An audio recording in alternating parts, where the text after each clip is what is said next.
Buenas noches, mi nombre es Arturo Tovar, vivo en Villavicencio, trabajo en el área contable en un emprendimiento familiar desde hace un par de años, trabajamos como independientes y bueno, para dar desarrollo a la guía, el rol que escogí para analizar es el de secretario auxiliar contable. El secretario auxiliar contable tiene mucha importancia hoy en las empresas actuales porque es aquella persona que no solamente realiza actividades de auxiliar contable, sino que además realiza también labores de auxiliar administrativo. Es aquella persona que está pendiente, por ejemplo, de temas como los calendarios, las fechas en que hay que realizar ciertas tareas de la actividad contable o de la misma compañía. Un auxiliar contable, por ejemplo, es el que se encarga de tener la contabilidad del día, es el que hace como la carpintería como tal, registra, digamos, las partidas contables, la información contable que va llegando, registra las facturas, los egresos, los ingresos, todo lo que tiene que hacer en sí un auxiliar contable, pero además está también al tanto de temas administrativos, depende, la compañía también a veces son contratados para hacer labores de cartera, de cobranza, incluso debe tener bases en temas comerciales. En sí es la mano derecha no solamente del contador, sino también del gerente, la parte administrativa, y es digamos aquella persona que tiene como la compañía, la información de la empresa de primera mano. Es alguien en quien se puede confiar porque tiene toda la información resuelta. El segundo punto tiene que ver con la definición de contabilidad. La contabilidad tiene muchas definiciones. Algunas personas dicen que es un arte, que es una disciplina, pero básicamente una de las definiciones que podemos llegar a tener es que tiene como la contabilidad es una disciplina que permite reflejar la actividad de un negocio, para hacer simple la definición, ¿sí? Aquí, a través de unos estándares establecidos, se determinan, digamos, los egresos de la compañía. ¿Y para qué sirve la contabilidad? La finalidad es informar, ¿cierto? Y controlar los hechos económicos que realiza una empresa o una persona en un determinado periodo de tiempo, ¿sí? ¿Esta información para qué sirve? Para que el dueño, bien sea la persona natural o la empresa, pueda tomar decisiones al respecto con esta información que se le está dando, ¿cierto? ¿Qué más podríamos decir de la contabilidad? Que no solamente suministra números, información aritmética, sino que cuenta la realidad de la compañía, la realidad de la empresa. ¿Quiénes están obligados a llevar contabilidad en Colombia? Según el artículo número 19 del Código de Comercio, dice que toda persona que realice prácticas comerciales o mercantiles estaría obligado a llevar contabilidad, bien sea una persona natural o una persona jurídica, una empresa, ¿sí? Algunas personas naturales que, digamos, por algunas condiciones especiales, no son responsables de impuestos, no estarían, digamos, obligados a llevar contabilidad. Pero en general, como dice el artículo 19 del Código de Comercio, toda persona que haga actividades mercantiles y comerciales estaría obligado a llevar contabilidad. Y finalmente, en esta parte dice las ventajas de una persona con conocimientos contables. ¿Qué ventajas puede tener? Yo creo que debe tener muchas ventajas o tiene muchas ventajas una persona que conozca o que tenga nociones de contabilidad, porque entiende conceptos básicos como por ejemplo, costos, ¿cierto? Ganancias, impuestos.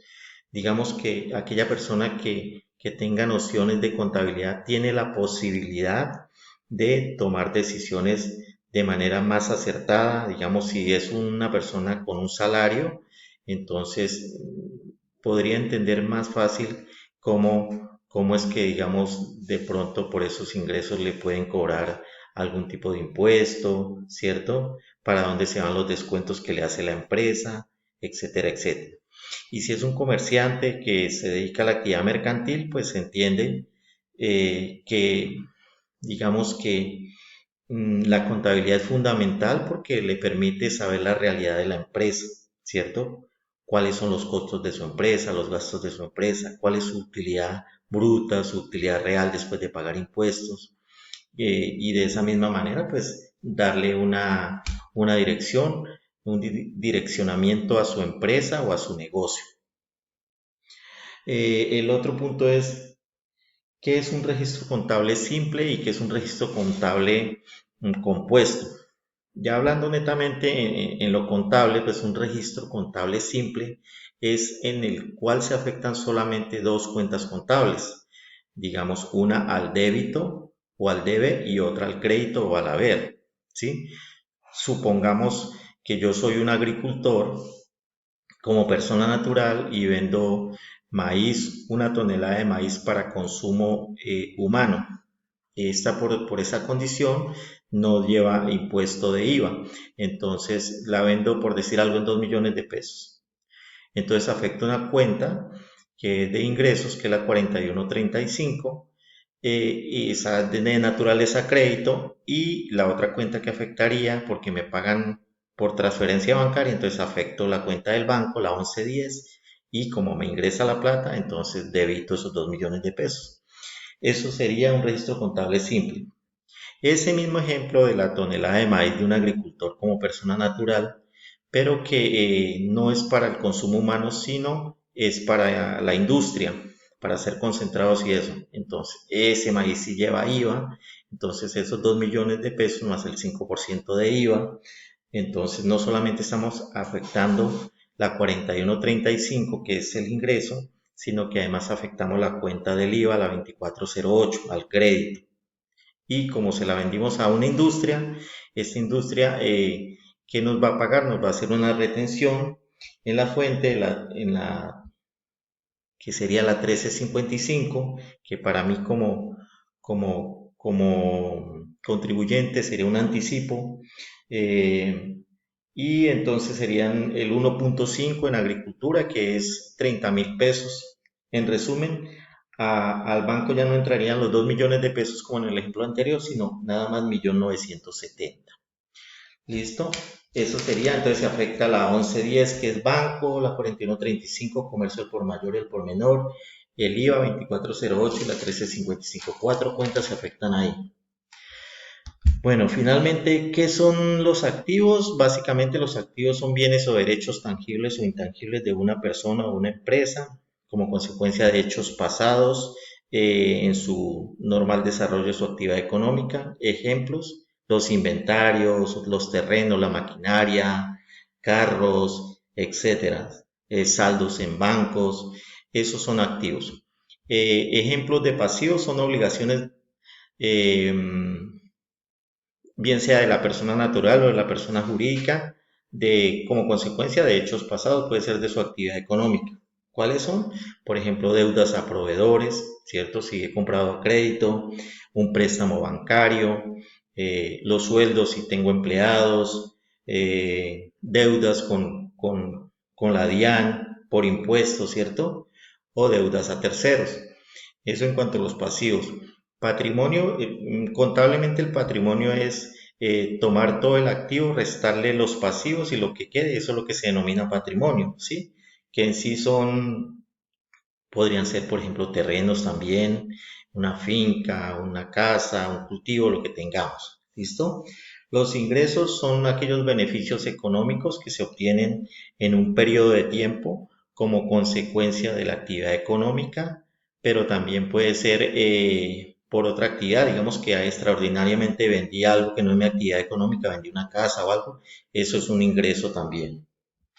Mm, el gasto es la disminución del activo, ¿cierto? Yo tengo mis activos, mis ahorros, mi cuenta y saco dinero, esos son gastos. Pueden ser gastos por pérdidas, digamos si tengo maquinaria, por depreciación de la maquinaria, o también cuando tengo que pagar arriendo, servicios públicos, todo eso son gastos, ¿sí? Y finalmente el costo es un gasto económico para la elaboración de un producto o para la prestación de un servicio. Estos gastos económicos se espera que se recuperen cuando yo haga la venta de ese producto, la venta final. El costo me sirve para establecer el precio al público, ¿cierto?